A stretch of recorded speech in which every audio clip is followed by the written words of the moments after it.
Исторический момент. Строители завершают последний этап стыковки моста через Каму. Это значит, что два берега реки теперь соединены автомобильным мостом протяженностью почти 1,5 километра. В торжественной церемонии соединения пролетов приняли участие Рустам Миниханов и глава Росавтодора Роман Новиков.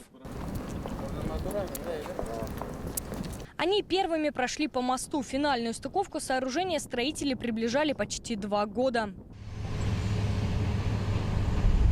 Объект важнейший для всей страны. Он соединяет Нижнекамск, центр нефтехимической промышленности, и Елабугу. Здесь находится крупнейшая в России особая экономическая зона Алабуга. Этот мост на час сократит путь из Казани в Нижнекамск и значительно разгрузит Челнинскую переправу. Если взять вот эту трассу, значит, два крупных промышленных центра российского масштаба находятся вот здесь, да? У нас целая проблема была вот проезд через плотину, через набережные Челны. Значит, вопрос доступа к крупнейшему нефтехимическому комплексу в Нижнекамске. И самое главное, здесь слова огромной благодарности дорожникам. Вот мостовики идут с опережением почти на год.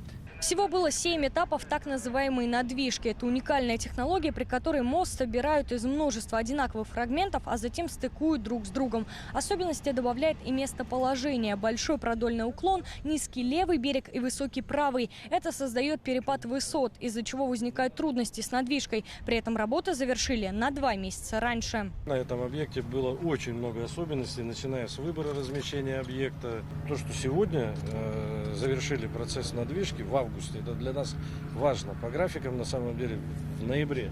И сделаем мы это в ноябре.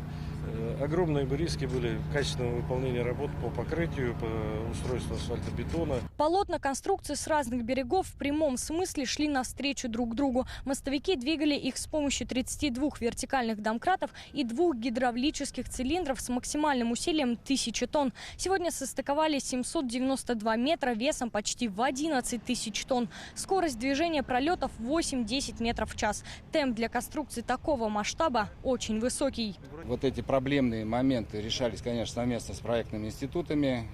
Проектировщики находили выход из положения, мы его исполняли. Кама серьезная речка, хотя вот не такая широкая, как Волга, но тем не менее, значит, большие перепады, весенние разливы и большая глубина. Сейчас на пролетном строении ведутся работы по устройству гидроизоляции. Она защитит конструкцию от коррозии. После этого в сентябре планируется приступить к укладке асфальта. Следующий важный этап – это опускание пролетов моста на опоры. Сейчас между ними установлены металлические пакеты. Это те красные конструкции. Скоро их уберут, и мост сантиметр за сантиметром начнут опускать на опоры. Это один из сложнейших этапов. Он займет 1,5-2 месяца и сильно приблизит рабочих к завершению строительства.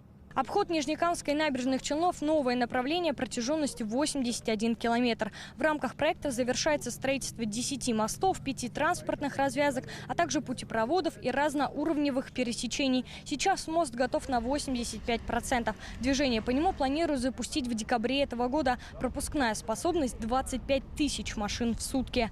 Алена Струминская, Алмаз Зидинов, ТНВ, Елабужский район.